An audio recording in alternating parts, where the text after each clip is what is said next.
Ya, Bapak Ibu, waktu sudah menunjukkan pukul 7 ya.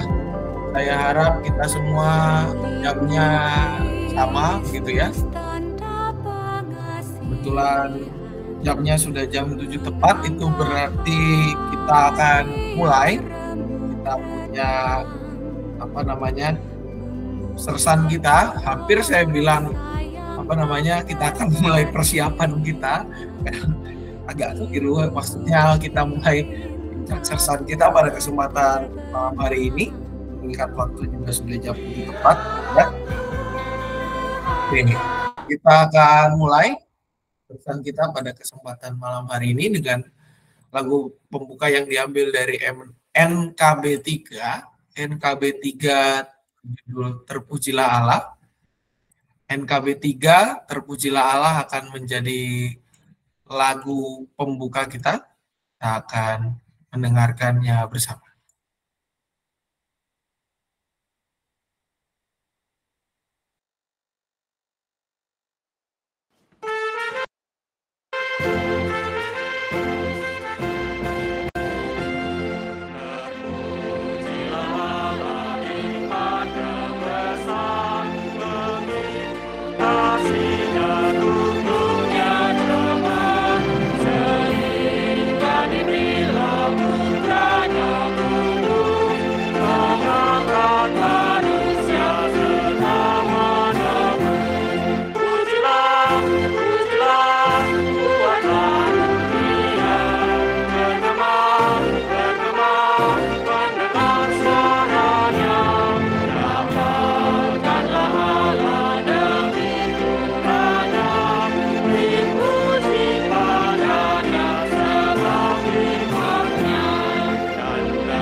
Ya, sebelum kita masuk kepada bahan pembicaraan kita akan berdoa. Mari kita berdoa. Tuhan, kami bersyukur pada kesempatan malam hari ini, kami boleh Engkau kumpulkan kembali untuk bersama-sama memperbincangkan pokok-pokok dalam kehidupan iman kami ya Tuhan. Dan biarlah agar perbincangan ini berjalan dengan baik dan menjadi sebuah berkat bagi setiap kami, menambah pengenalan kami, dan mendorong kami untuk semakin hidup seturut dengan kehendak-Mu saja. Berkati hamba-Mu yang penuh dengan kelemahan ini ya Bapa, biarlah apa yang dikatakannya berasal dan untuk kemuliaan nama-Mu saja. Dalam nama Tuhan Yesus Kristus kami berdoa. Amin. Baik Bapak Ibu, tema kita tentang pada kesempatan sersan bulan ini adalah seperti ini, kurang lebih gitu ya kata-katanya. Minggu setelah Paskah sampai kapan gitu ya. Karena apa? Mungkin kita agak bingung ketika kemarin Paskah gitu ya, bukan kemarin banget gitu ya, 2 minggu yang lalu bahkan Paskah tanggal berapa Bapak Ibu kemarin? 9 April. 9 ya, tanggal 9 ya. Terus habis itu orang selalu kadang ada yang nanya, Pak Samuel kenapa pada waktu tanggal 9 itu lilinnya nyala, sekarang tanggal 16 lilinnya nyala lagi, terus warnanya putih. Terus kenapa dibilangnya masih minggu Paskah, bukannya Paskahnya kemarin?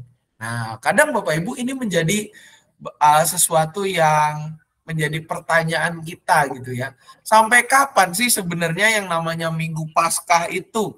Nah, Bapak Ibu kalau kita lihat minggu Paskah itu kadang sesuatu minggu yang cukup panjang. Karena apa? Karena kita selalu menganggap, oh udah kelar nih kayaknya Paskahnya nih. Cuman pada saat perayaan aja gitu ya, habis Jumat Agung, Sabtu Sunyi Minggu, oh itu Paskah itu. Dipikir, oh udah selesai, Paskahnya cuma sampai situ saja. Gitu. Tapi lebih daripada itu, kadang kita berpikir, oh ini mestinya minggu biasa nih kayaknya nih. Gitu ya. Mestinya minggu biasa dan warnanya sudah kembali hijau. Tetapi Bapak Ibu, enggak diganti ke warna hijau, ternyata masih putih. Kenapa? Karena masih yang namanya minggu setelah Paskah.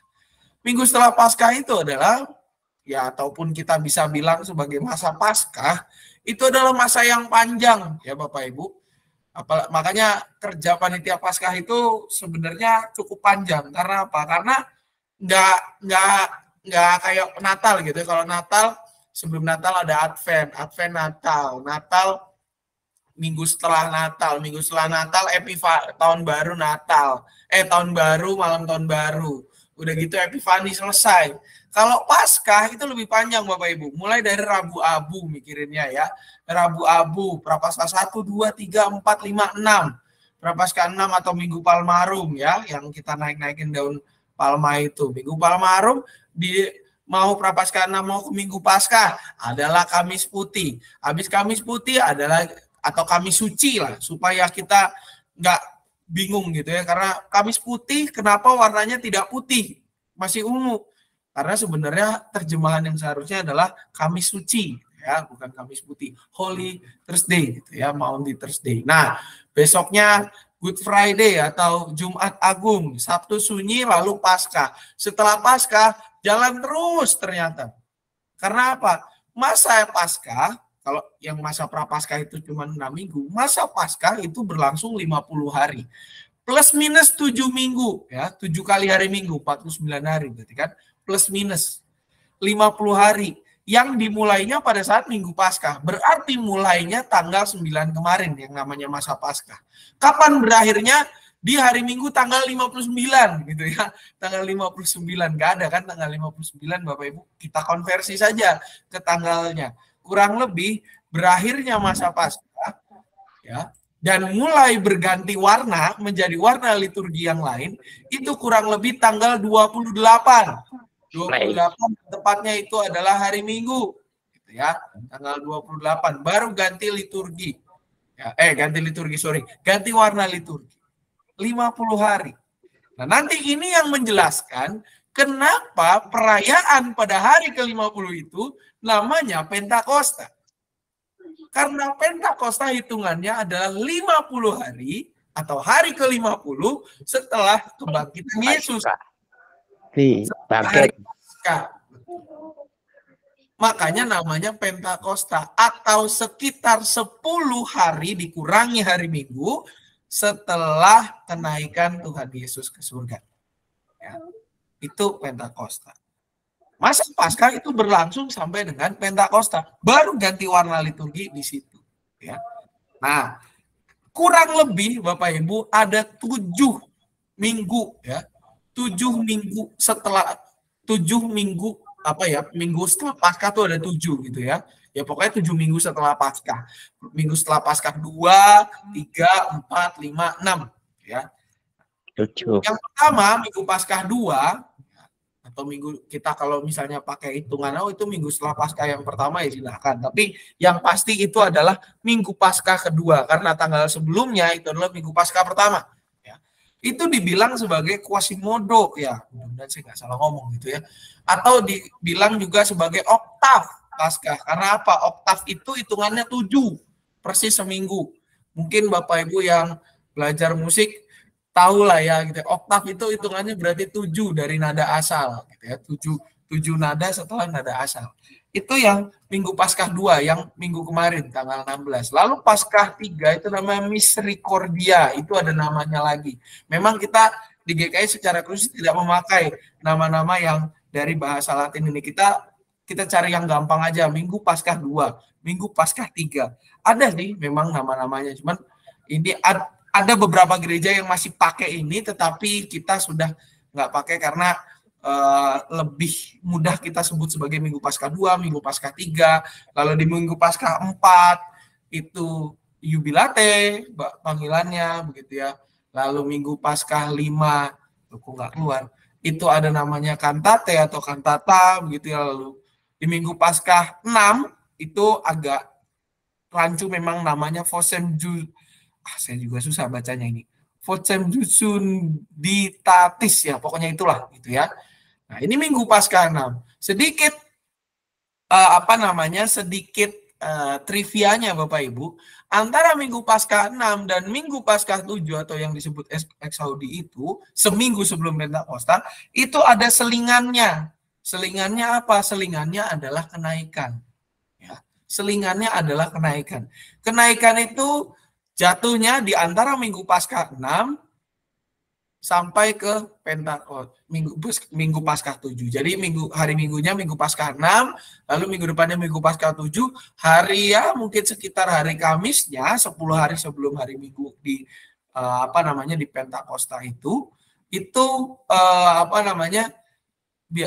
kenaikan gitu ya, kenaikan. Jadi kayak tahun ini Mei 2023 itu tanggal 28 itu adalah Pentakostanya di situ ya. Berarti kenaikan itu jatuhnya di hari Kamis.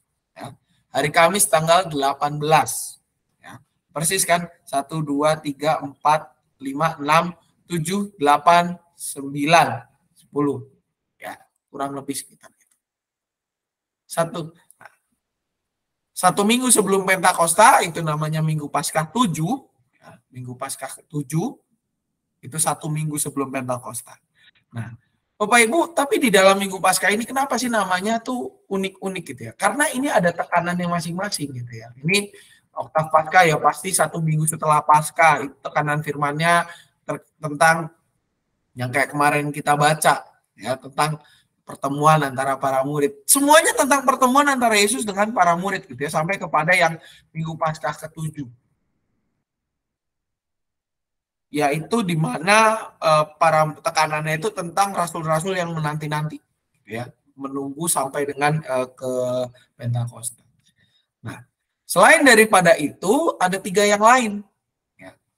Yaitu apa? Bahwa di dalam minggu-minggu Paskah, kenapa disebut minggu-minggu Paskah? Karena ini adalah momen di mana Yesus menyatakan dirinya yang telah bangkit itu kepada para muridnya. Tentang Thomas, perjalanan ke Emmaus, pertemuan para murid di tempat yang tertutup itu gitu ya. Ini adalah pesan-pesan yang akan diutarakan selama ya kurang lebih 6 sampai 7 minggu ke depan. Lalu juga di dalam sebuah minggu ini satu hal yang sangat konsisten Tuhan Yesus lakukan adalah perang melawan hoaks. Ya. Para muridnya kita tahu mereka menjadi korban hoaks dan juga mereka ikut gitu ya. Apa yang Yesus perangi hoaxnya? Hoaxnya itu ada Bapak Ibu di dalam Matius 28 ayat 11 sampai dengan 15 yang berkisah tentang dusta mahkamah agama ya. Secara khusus kita harus ingat bahwa saksi kebangkitan Yesus yang pertama pasti melihat Yesus bangkit itu adalah penjaga yang berjaga di situ. Mereka yang melaporkan kejadian itu kepada mahkamah agama. Di dalam bagian ini, apa yang Yesus lakukan di dalam Minggu Paskah ini adalah peperangan dia. Jadi peperangannya belum selesai Bapak Ibu. Kalau waktu itu peperangan melawan dosa ditebus gitu ya, kita diproklamirkan sebagai ciptaan yang baru. Nah ini peperangan yang berikutnya apa? Melawan hoaks. Nah, di mana melalui tindakan pelawatannya lewat sapaan Yesus kepada murid pengikutnya yang sedang berjalan ke Emmaus, itu menunjukkan bahwa Yesus itu mau melawan berita bohong yang disebarkan. Saya bangkit, dan saya mau menguatkan para murid saya untuk percaya akan kebangkitan itu. Sampai ada momen di mana Yesus itu ketika telah bangkit, murid-muridnya itu kan kembali menjadi penjala ikan gitu ya. Istilahnya ketika apa kan nggak dapat ikannya, kita mungkin ingat ya kisah tentang itu, ikannya nggak dapat, lalu coba ditebar ke sebelah sini, coba ditebar ke sebelah sana gitu ya. Nah itu kan dapat ikannya dan ikannya banyak. Ketika sampai di apa namanya di pinggiran udah tersedia gitu ya ikan bakarnya itu yang disiapkan oleh Tuhan. Gak mungkin kalau bukan Yesus yang bangkit, dia bisa melakukan hal itu.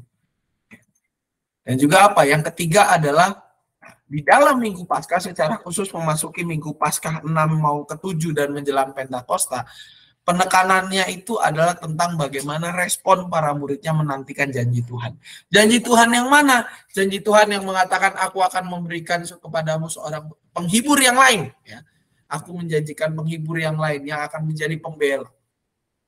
Di mana secara khusus gereja pada umumnya mengadakan momen doa menjelang Pentakosta. Ya. Ini juga yang nanti akan kita lakukan Bapak Ibu mulai dari tanggal 19 sampai dengan tanggal 27 gitu ya. Opening tanggal 19, closing tanggal 27 dilakukan secara hybrid gitu ya. Doa menjelang Pentakosta itu merupakan upaya gereja, umat di masa kini meneladani dan juga mengingat kembali pengalaman para murid-murid Yesus yang menunggu. Ya, menunggu apa? Menunggu pencurahan Roh Kudus. Menunggu janji Tuhan yang boleh dinyatakan dalam kehidupan mereka. Setelah daripada itu, maka Minggu Paskah kapan berakhirnya? Seperti yang saya katakan di awal, Minggu Paskah berakhir pada saat Minggu Pentakosta. Di mana dari warna yang tadinya putih, warna liturginya putih berubah menjadi merah. Setelah Minggu Pentakosta itu masuk kepada Minggu biasa. Minggu Paskah, ya kerja panitia Paskah juga boleh dibilang, selesai di Minggu Pentakosta. Di mana kita merayakan Pentakosta umumnya dengan yang disebut sebagai hari raya panen itu.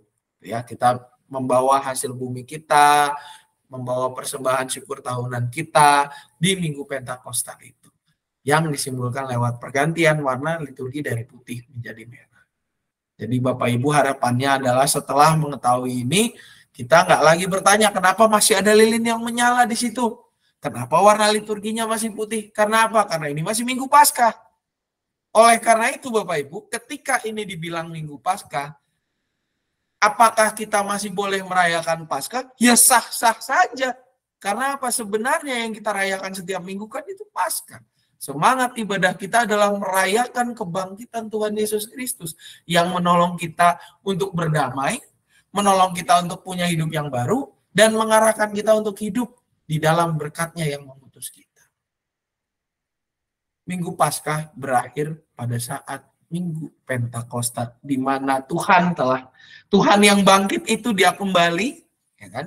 Kembali ke tempat dari mana dia berada, dan dia pada waktu Pentakosta dia mengutus penghibur yang lain, mengutus Roh Allah, mengutus Roh-Nya yang menyimbolkan bahwa Tuhan tidak pernah meninggalkan setiap umat-Nya, bahkan ia memperlengkapi setiap umat-Nya untuk melakukan pekerjaan mulia di dalam dia.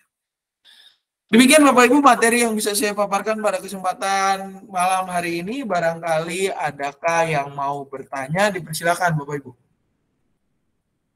Jika ada pertanyaan, tidak usah malu-malu, karena malu bertanya sesat di jalan, walaupun sekarang jalannya macet gitu ya. Silakan Bapak Ibu yang punya pertanyaan.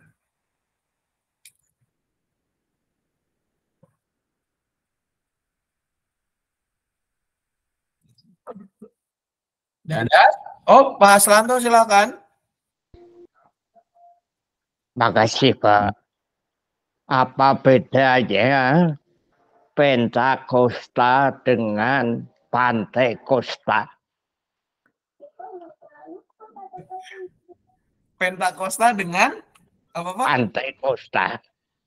Oh, oke. Ada lagi Pak Ade? Ada lagi Pak Ade pertanyaannya? Apa bedanya Pentakosta dengan Pantekosta? Oke, siap Pak Ade. Makasih Pak Ade. Baik, ini pertanyaan yang klasik gitu ya Bapak Ibu. Jadi gini, ini apa ya, boleh dibilang sebuah pertanyaan yang mungkin akan berulang gitu ya. Mana yang lebih tepat, mana yang benar? Pentakosta atau Pantekosta? Gitu ya. Kadang kita masih kebalik-balik. Nah Bapak Ibu, kalau kita bicara tentang Pentakosta, itu sudah jelas yang tepat adalah Pentakosta. Karena apa? Hari ke-50 ya. Di dalam bahasa Yunani, penta itu artinya 50 ya. Pentakosta, Pentecost. Bahkan di dalam bahasa Inggrisnya pun pente, ya, bukan pante, tapi pente, Pentecost. Pentakosta itu adalah ejaan yang tepat. Namun Bapak Ibu, kenapa bisa ada yang namanya Pantekosta?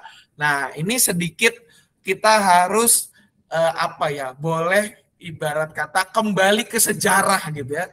Khususnya sejarah apa? Sejarah penerjemahan Alkitab. Ketika bahasa Indonesia belum ada, apalagi bahasa dengan ejaan yang disempurnakan itu belum lahir, baru ada bahasa boleh dibilang ejaannya ejaan Melayu gitu ya, bahasa yang masih ejaan Melayu sekitar tahun 1800-an begitu ya. Bahkan ini akhirnya menjadi kebiasaan gitu. Kebiasaan apa? Kebiasaan yang digunakan dan menjadi sebuah istilah. Kata Pantekosta Bapak Ibu itu digunakan di dalam terjemahan Alkitab versi 1879. Lalu 1853 juga, 1856 juga ada gitu. Jadi masih ejaan lama yang lama banget, bahkan sebelum kemerdekaan. Sebelum era kemerdekaan. Contohnya Bapak Ibu misalkan di dalam di dalam Kisah Para Rasul gitu ya, ada sebuah Kisah Para Rasul tentang yang rasul-rasul menanti-nanti itu ya. Kurang lebih terjemahannya kata-katanya begini. Ini Bapak Ibu yang tahu pengucapan dengan benar mohon koreksi saya ya. Ini ya. Ini terjemahan tahun 1879. Bermula setelah sampai hari Pantekosta adalah mereka itu sekalian berhimpun dengan sehati. Ini bahasa tahun 1879. Jadi waktu itu dipakai katanya adalah Pantekosta, gitu ya, terjemahannya. Nah, tahun 1800 Kamus Bahasa Indonesia sampai tahun 1970-an itu masih pakai, ada yang seperti itu, penggunaan kata Pantekosta. Tapi sebenarnya yang tepat itu adalah Pentakosta. Karena apa? Pantekosta tidak memiliki arti. Gitu ya. Jadi sebenarnya ini hanya soal taste berbahasa, soal soal rasa berbahasa sih, Pak. Karena yang tepat itu adalah Pentakosta, yang tepat ya. Yang tepat adalah Pentakosta. Pantekosta itu adalah ya ketika istilah itu dibuat ya mungkin gereja itu lahirnya tahun-tahun segitu masih menggunakan taste berbahasa yang kayak gitu. Misalkan kayak gini contohnya, saya kasih contoh. Kadang ada kita yang suka pakai bahasa gini. Maka dari itu akibat ini. Nah, maka dari itu. Ada kalanya orang-orang yang mungkin generasinya jauh lebih tua menggunakan katanya beda. Maka daripada itu, kan beda. Daripada dan dengan dari. Biasanya daripada itu kan untuk asas perbandingan. Daripada beli speaker A, mendingan speaker merek B. Daripada kita pergi ke Cibadak, mendingan kita pergi ke Bogor, karena ke Bogor udah ada tol, misalnya begitu. Tapi di dalam masa-masa tertentu, kita suka menggunakan bahasa karena daripada yang seperti ini. Itu kan kembali lagi itu adalah rasa berbahasa. Jadi perbedaan Pentakosta dan Pantekosta itu adalah beda penggunaan ejaannya. Artinya yang ada makna itu adalah Pentakosta, karena hari ke-50. Pantekosta memang tidak memiliki arti. Jadi balik lagi ini adalah persoalan rasa berbahasa, Pak De. Tuh.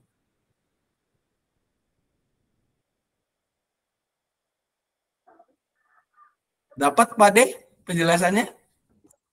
Jelas Pak, makasih. Sama-sama Pak De. Ada lagi Bapak Ibu yang lain yang mau bertanya? Silakan.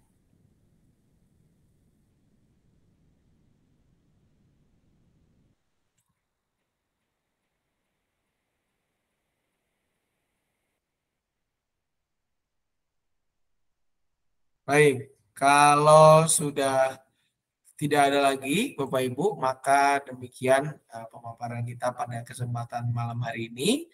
Mudah-mudahan apa yang kita pelajari pada malam hari ini semua bisa menjadi berkat buat kita supaya semakin beriman di dalam Tuhan. Nah, Bapak Ibu, pada kesempatan ini kita akan masuk kepada bagian doa syafaat. Ada beberapa pokok doa yang akan kita doakan bersama pada kesempatan malam hari ini.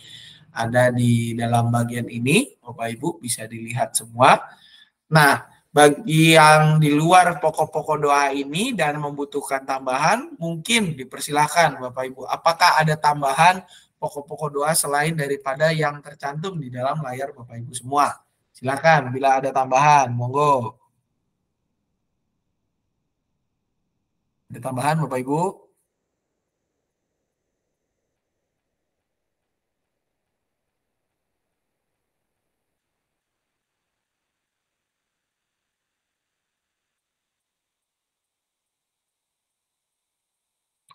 Kalau dari saya tambahannya adalah terkait dengan Lebaran ya, yang sudah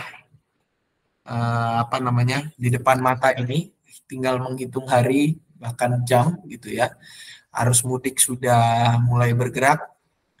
Kita doakan agar rekan-rekan kita semua, mereka yang sedang di dalam perjalanan, boleh tetap dilindungi Tuhan sampai ke kampung halaman dengan penuh sukacita dan juga boleh mengalami suasana semangat yang baru. Lalu juga bagi yang masih bekerja, kita doakan supaya tetap semangat terus walaupun tidak libur, tetapi punya semangat dan boleh bekerja dengan tetap baik gitu ya. Setiap aparat keamanan yang berjaga, kita juga doakan Bapak Ibu supaya boleh bekerja dengan maksimal dan juga tetap tercukupi segala kebutuhannya, punya sukacita yang besar di dalam hatinya.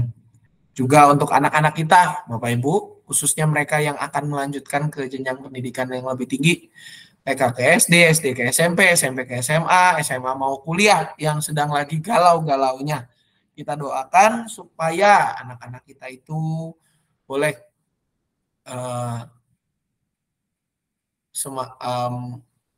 bukannya boleh nggak galau, tetapi boleh berserah pada Tuhan dan mendoakan segala sesuatu, rencana mereka, cita-cita mereka, agar semuanya boleh seturut dengan kehendaknya. Kalau sudah tidak ada lagi tambahan, Bapak Ibu, mari kita bersatu dalam doa syafaat.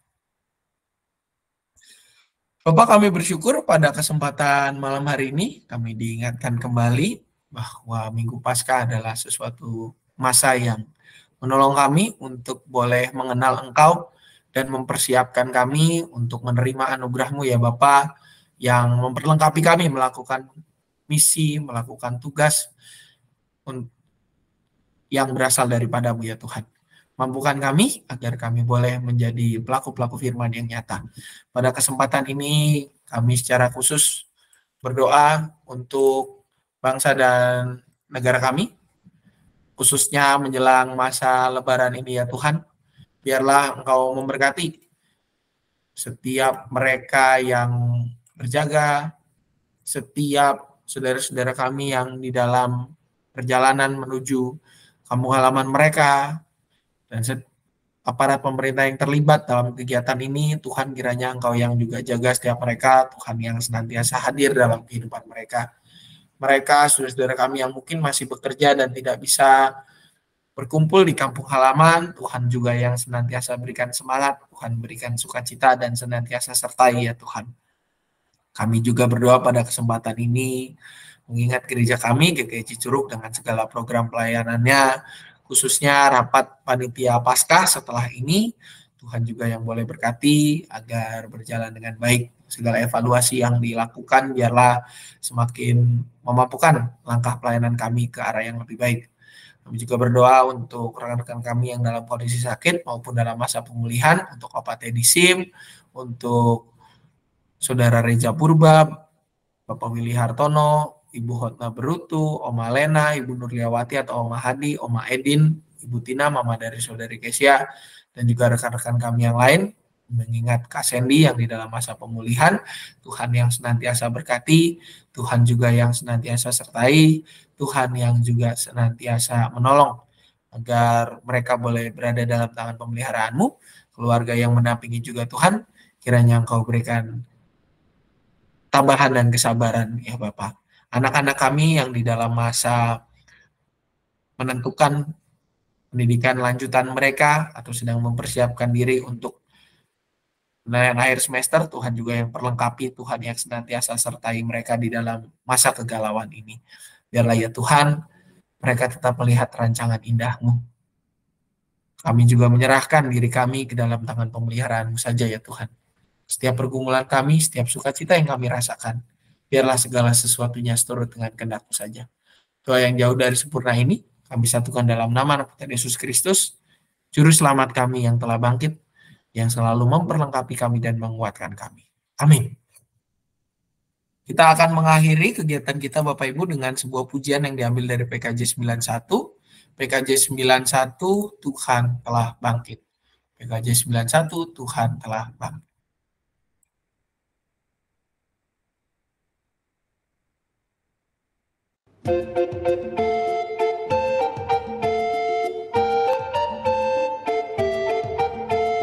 Tuhan telah bangkit, haleluya, bersukacita, haleluya.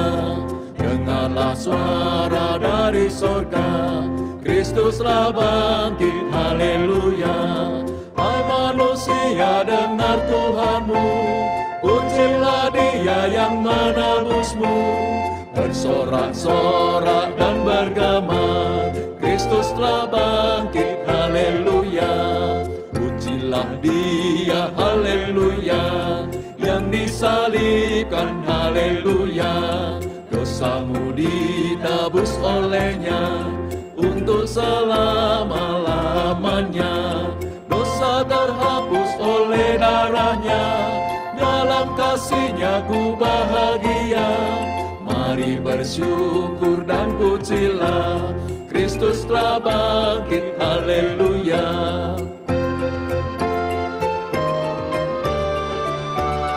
Tuhan telah bangkit, haleluya, bersukacita, haleluya. Dengarlah suara dari sorga, Kristus telah bangkit, haleluya. Hai manusia, dengar Tuhanmu, pujilah Dia yang menebusmu. Bersorak-sorak dan bergema, Kristus telah bangkit, haleluya.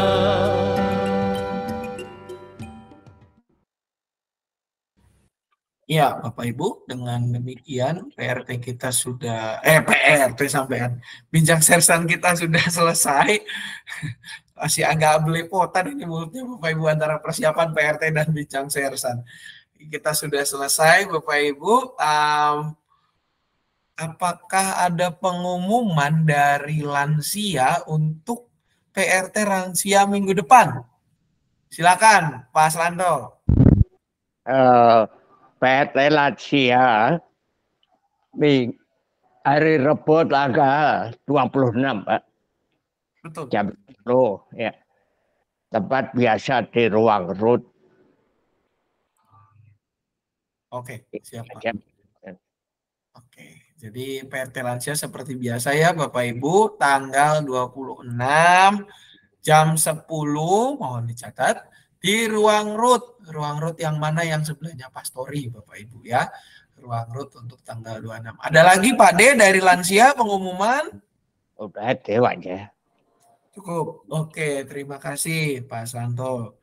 Bapak Ibu yang lain ada pengumuman kah?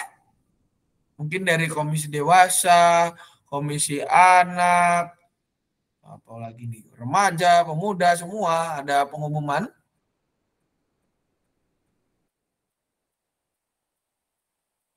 Oke, Komisi Anak kelasnya akan digabung beberapa kelas Bapak Ibu. Untuk yang teknis besok nanti akan diinfokan di grup kelas masing-masing seperti apa teknisnya.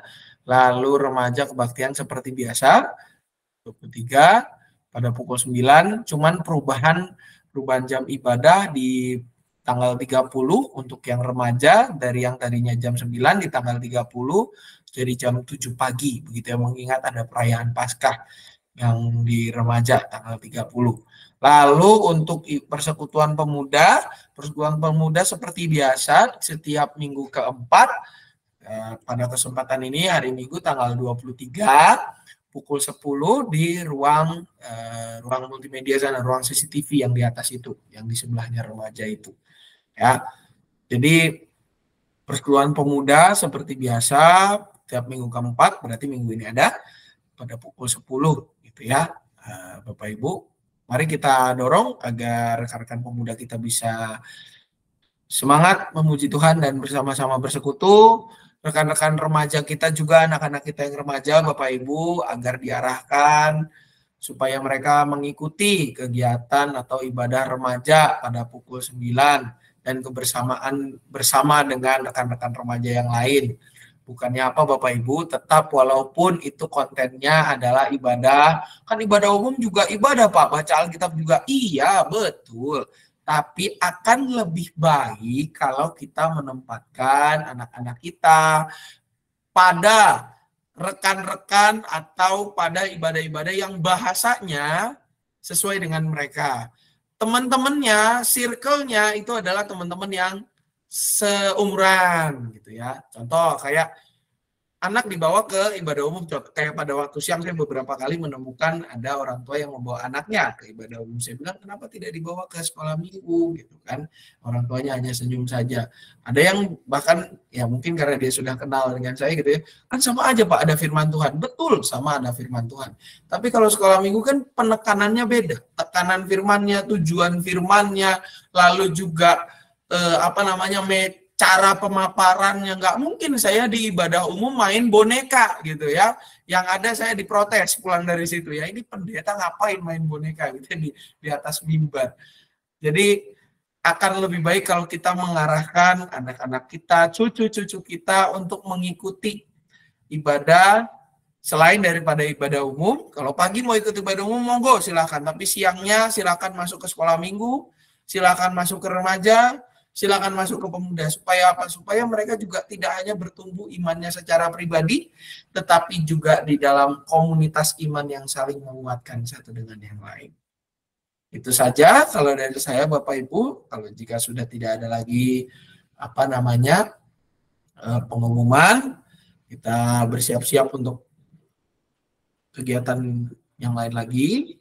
Oleh karena itu terima kasih atas partisipasi Bapak Ibu semua. Sampai bertemu dalam kesempatan selanjutnya. Bagi yang berada di dalam perjalanan pulang kampung, semoga selamat sampai tujuan, semoga penuh dengan sukacita ketika bertemu dengan sanak saudara, handai taulan di kampung halaman.